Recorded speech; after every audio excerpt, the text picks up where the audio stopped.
Hello student, कल की तरह आज भी कक्षा 10 के लेसन 2 गणित के बहुपद नामक लेसन को पुनः दोहराया जाएगा।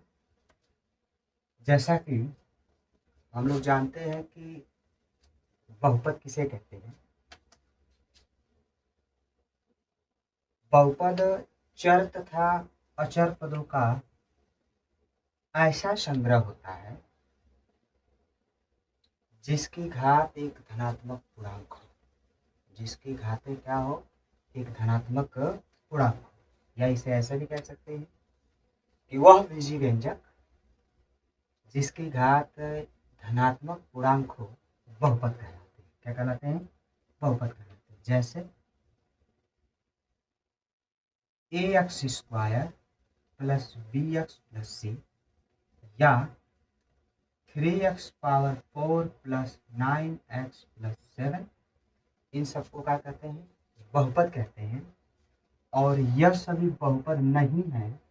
जैसे 3x⁴ अब प्लस 4x⁴ प्लस 9 या 4x³ प्लस 4 कड़ी में x प्लस 9, ऐसा कुछ जो है बहुपद नहीं है। ठीक है, अब हम लोग जानेंगे इसी कड़ी में बहुपद के प्रकार। बहुपद के प्रकार देखिए, बहुपद को मुख्यतः दो भागों में बांट सकते हैं। पहला घात के आधार पर और दूसरा पद के आधार पर। पद के आधार पर, घात के आधार पर क्या होता है? जैसे यदि किसी बहुपद की घातें शून्य हो तो उसे हम लोग शून्य घाती बहुपद कहते हैं। क्या कहते हैं? शून्य घाती बहुपद कहते हैं। और यदि किसी बहुपद की घात एक हो तो उसे हम लोग एक घातीय बहुपद कहते हैं। क्या कहते हैं? एक घातीय बहुपद कहते हैं। और यदि किसी बहुपद की घातें दो हो उसे दो घातीय बहुपद कहते हैं। इसी प्रकार से यदि बहुपद की घातें 3 हो तो उसे त्रिघाती, 4 हो तो चार घाती बहुपद कहा जाता है। ये सारे बहुपद के प्रकार हैं। तथा दूसरे पद के आधार पर क्या कर सकते हैं हम लोग? एक पदीय, दो पदीय, तीन पदीय, चार पदीय, पांच पदीय, ऐसे। जैसे पहला 3 या 3x, दूसरा 3x प्लस 1, मतलब दो पद, एक पद और दो पद। तीसरा 4x² प्लस 4x प्लस 1, तीन पद। चौथा 5x² plus 9x plus 7 plus x3, x power 3, इसको हम लोग कहते हैं चार पदीय बहुपद। इसी प्रकार से यदि पदों की संख्या 5 हो तो 5 पदीय बहुपद, यदि पदों की संख्या 6 हो तो उसको 6 पदीय बहुपद, यदि पदों की संख्या 7 हो तो उसको 7 पदीय बहुपद। हालांकि इस शून्य घाती बहुपद में अचर पद भी जो होते हैं वह शून्य घाती बहुपद कहलाते हैं। जैसे 3, 4, 5, 6, ये सब क्या है? ये शून्य घाती बहुपद कहलाते हैं। ठीक, अब हम लोग थोड़ा सा इस बहुपद के शून्य ज्ञात करने की कोशिश करेंगे। जैसे देखिए, यदि ग्राफ दिया हो कुछ ऐसे, और ग्राफ एक्स अक्ष को जितने जगह पर काटता हो उस बहुपद की उतने शून्य होते हैं। जैसे यहाँ पर 1 और 2, तो इस बहुपद के कितना हो जाएंगे, 2 शून्य हो जाएंगे। ठीक है, 2 शून्य होंगे। यदि ग्राफ में सिर्फ एक्स अक्ष को एक बार काटा जा रहा हो तो उसकी शून्य कितने हो जाएंगे, 1 शून्य होंगे। यदि ग्राफ कुछ इस प्रकार से दिया हो, एक्स अक्ष को यहाँ पर भी एक बार काटा जा रहा हो, इसका भी कितना हो जाएगा, शून्य 1। वाई को कितने भी जगह काटे इससे कोई लेना देना नहीं है। अगर यक्स को अक्ष को एक बार काट रहा है तो 1 शून्य, 2 बार काट रहा है तो 2 शून्य, 3 बार काट रहा है तो 3 शून्य, कुछ ऐसे। ठीक है, 1 शून्य, 2 शून्य और 3 शून्य। ठीक है, ये तो ग्राफ में दिया हुआ है। ठीक है, अब हम लोग थोड़ा सा बार बार एक शब्द आ रहा है शून्य।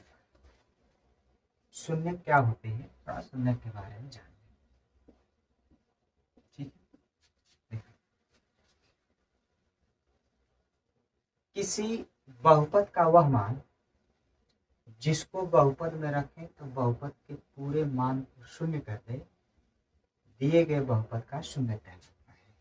जैसे अगर कोई बहुपद दे दिया हो पी एक्स बराबर, मान लीजिए कि x माइनस 9 हो, तो यदि हम लोग इसमें x बराबर 9 रखें, x बराबर 9 रखें तो कुछ इस तरह से रखा जाएगा। तो x के जगह पर 9 रखा जा रहा है तो यहाँ भी 9, 9 माइनस 9 बराबर 0। तो हम कहेंगे कि इस बहुपद का 9 शून्यक है, इस बहुपद का 9 शून्यक है। हालांकि ये सब जानते हैं आप लोग, एक बार दोहरा लेते हैं। अब देखते हैं हम लोग कि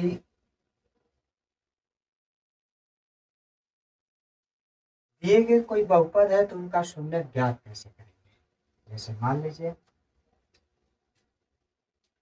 एक बहुपद दिया हो पी एक्स बराबर x square minus 2x minus 8, कुछ ऐसा दिया हो और हमें इस बहुपद का शून्य ज्ञात करना हो।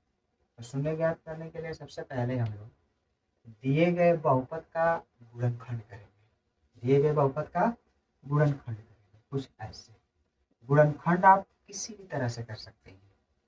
आप इससे पहले जितने भी तरीके पढ़े हैं उन सभी तरीकों का यहाँ इस्तेमाल कर सकते हैं जो आपको आसान है। फिलहाल हम लोग इसके मध्य पदों को बांट कर गुणनखंड करने का प्रयास करेंगे। मध्य पदों को बांट कर गुणनखंड करने का तरीका जानते हैं हम लोग कैसे। इसका इसमें गुणा करेंगे, जो गुणनफल आएगा उस गुणनफल को 2 ऐसे भागों में बांटेंगे जिनमें जोड़े या घटाएं तो बीच वाले के बराबर है। जैसे इसका इसमें गुणा करेंगे तो यह हो जाएगा 8x स्क्वायर, 8x स्क्वायर का गुणनफल करेंगे तो हो जाएगा 4 गुणे 2, और x का स्क्वायर है तो इसके भी साथ एक x ले लेंगे और इसके साथ भी एक x ले लेंगे और इसको माइनस कर लेंगे और इसको प्लस कर लेंगे। अब इन दोनों को सॉल्व करेंगे तो -2 कितना होगा, बराबर होगा। हम लोग जानते हैं, हम आपको बस थोड़ा फास्ट में रिवीजन कराना चाहते हैं। ठीक है, देखिए x square minus 4x plus 2x minus 8, P x बराबर हो जाएगा। अब दो दो का जोड़ा बना लेंगे, जोड़े में से जो कॉमन मिल रहा है उसको कॉमन ले लेंगे। देखते हैं इसमें से x मिल रहा है तो x माइनस 4 और इसमें से +2 मिल रहा है तो x माइनस 4। अब क्या होता है कि इन दोनों में से जो कॉमन मिलेगा उसको कॉमन कर लेंगे। तो 1x माइनस 4 कॉमन मिल रहा है, बच रहा है x प्लस 2। यह इसका क्या हो जाएगा, गुणनखंड हो जाएगा। जब आप गुणनखंड कर लेंगे तो शून्य ज्ञात करने के लिए पी एक्स के बराबर 0 रख देंगे, अर्थात 0 बराबर हो जाएगा x माइनस 4 और एक ब्रैकेट में x प्लस 2। अब शून्य ज्ञात करने के लिए बारी बारी से 0 के बराबर रख लेते हैं। x माइनस 4 बराबर 0 और x प्लस 2 बराबर 0। तो x बराबर यह हो जाता है 4 और यह हो जाएगा x बराबर -2।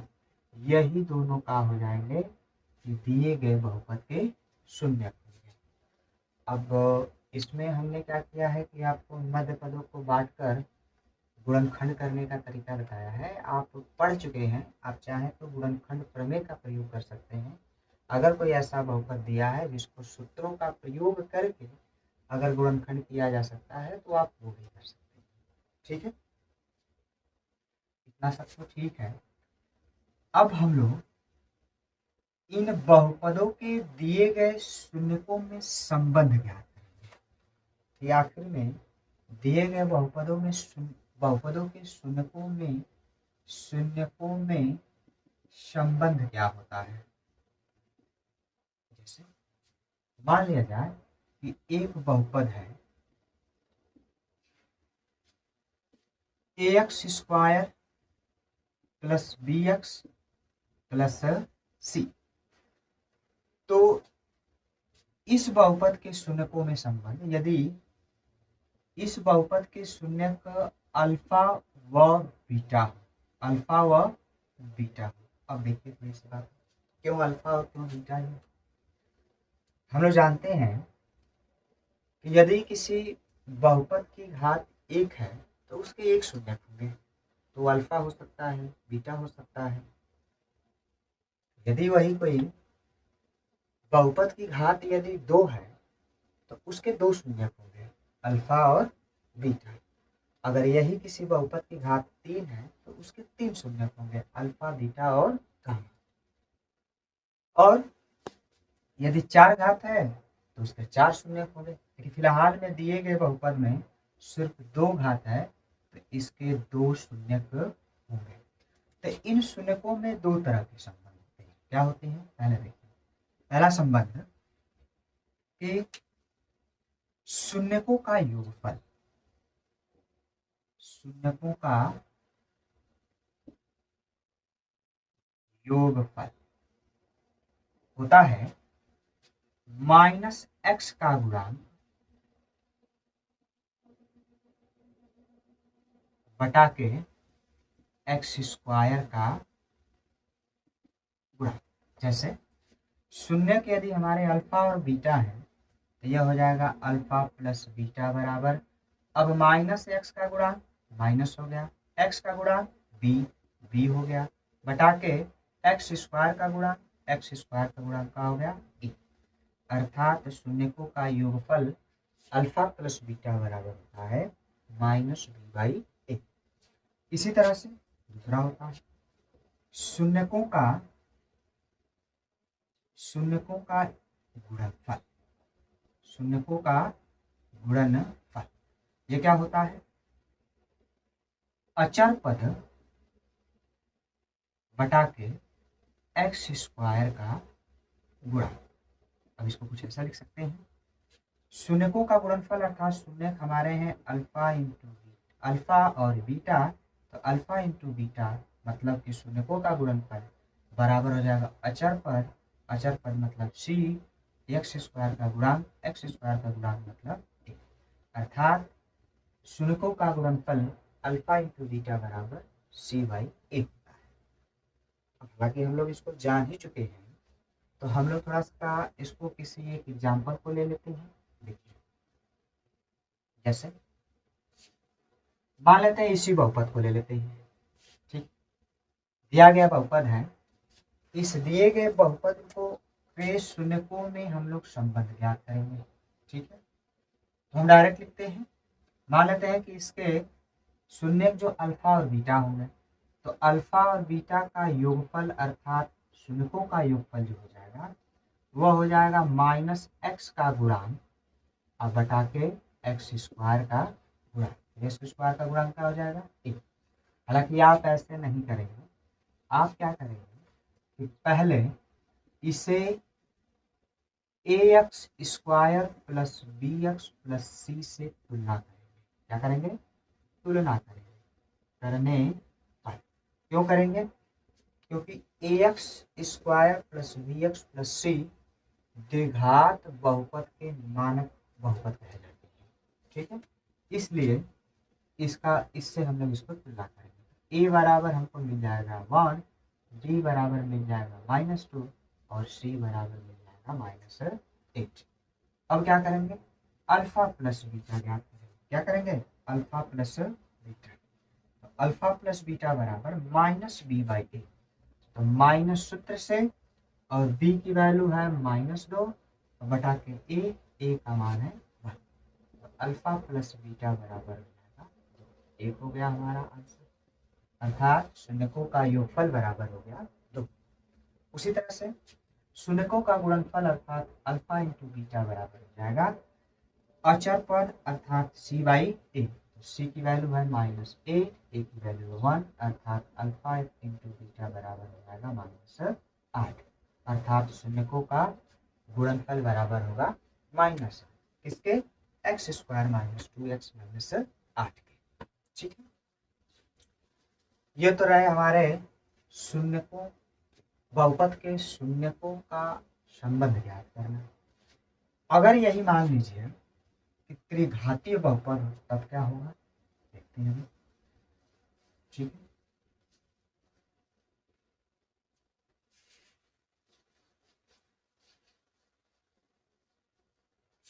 जैसे मान लीजिए कि त्रिघातीय बहुपद का व्यापक रूप ax³ plus bx² plus cx plus d कहे कि इसके शून्यकों में संबंध ज्ञात कीजिए।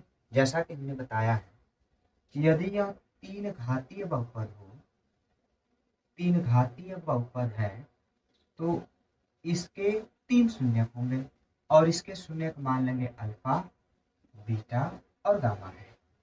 तो सबसे पहले शून्यकों में संबंध देखेंगे। शून्यकों में संबंध, पहले इनका योगफल देखेंगे, alpha plus beta plus gamma, alpha plus beta plus gamma, अर्थात शून्यकों का योगफल, शून्यकों का योगफल। तो शून्यकों का योगफल बराबर हो जाएगा -x² का गुणांक बटा के x³ का गुणांक, x³ का गुणांक, अर्थात alpha plus beta plus gamma बराबर आपका हो जाएगा -x² का गुणांक b और x³ का गुणांक क्या हो जाएगा a।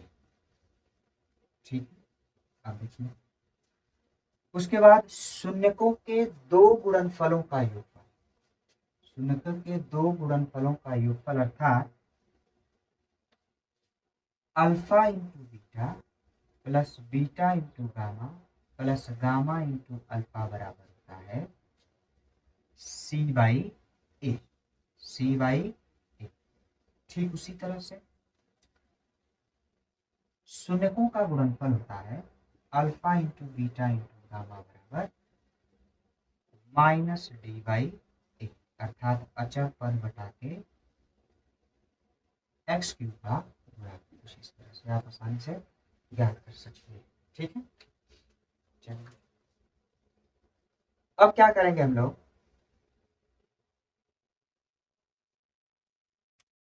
कि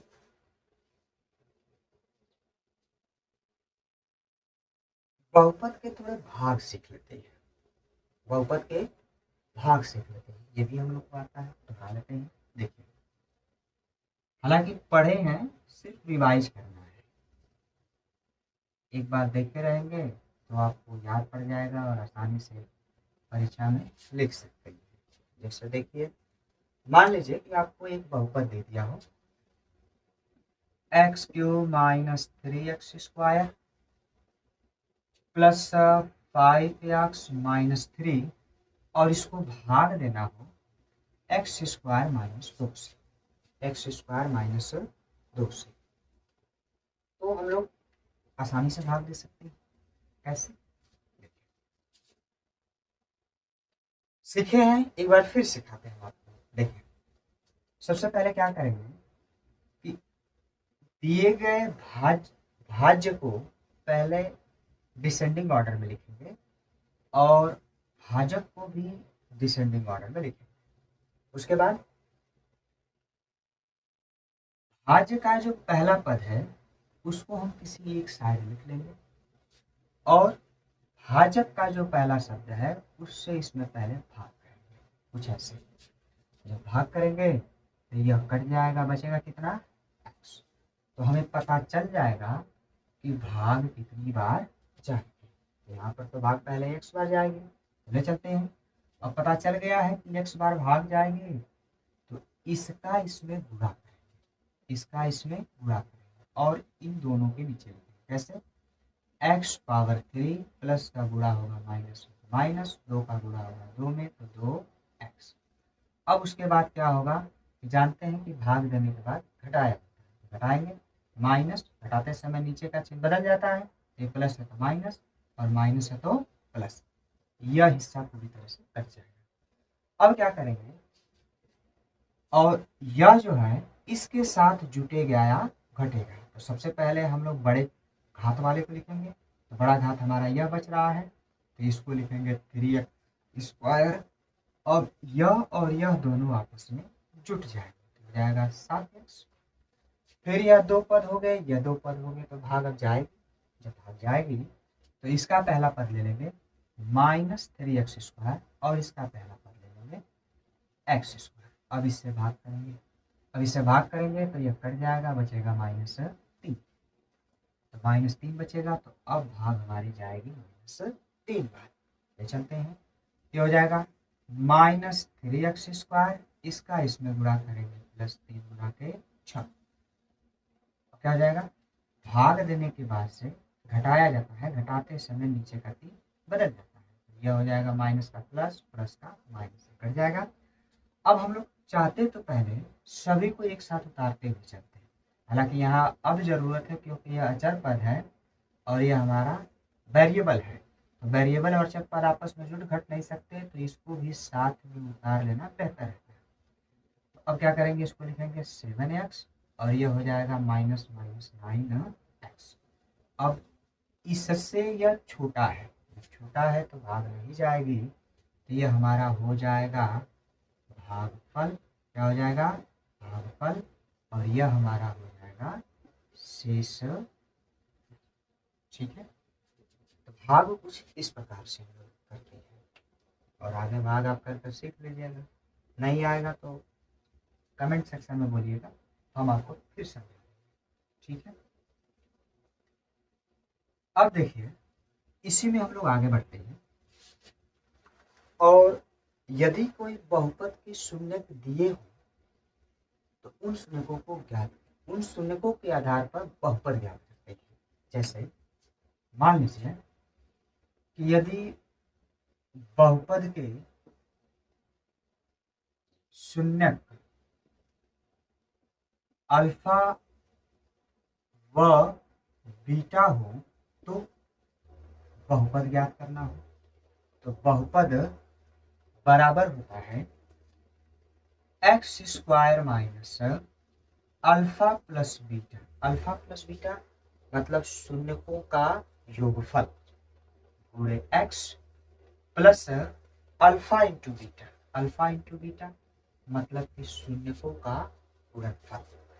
इसके सहायता से अगर किसी बहुपद के दो शून्यक दिए गए हैं तो द्विघात बहुपद हम लोग ज्ञात कर सकते हैं। जैसे एग्जांपल के तौर पर देख लीजिए, मान लीजिए किसी बहुपद के शून्यक दिए हो, शून्यक हो 2 और 3, कह रहा हो कि बहुपद ज्ञात कीजिए, तो बहुपद बराबर हो जाएगा x² माइनस ब्रैकेट में अल्फा की वैल्यू दे रखा हुआ है, अल्फा बराबर 2 और बीटा बराबर 3 रख देंगे इसी सूत्र में। अल्फा की जगह 2, बीटा की जगह 3 इंटू एक्स, फिर प्लस अल्फा की जगह 2 और बीटा की जगह 3 पूरा कर देंगे। बहुपद हो जाएगा x² माइनस 5x प्लस 3 गुना के 6, ये हो जाएगा हमारा बहुपद। ठीक इसी तरह से यदि आप त्रिघात बहुपद ज्ञात करना हो, अगर किसी बहुपद की 3 शून्यक दिए हो उसको भी कर सकते हैं। कैसे? देखिए, मान लेते हैं कि शून्य दिया हो, शून्य हो आपके पास अल्फा, बीटा व गामा, तो आप बहुपद निकाल सकते हैं। बहुपद बराबर हो जाएगा x cube minus alpha plus beta plus gamma into x square plus alpha into beta plus beta into gamma plus gamma into alpha into x plus alpha into beta into gamma.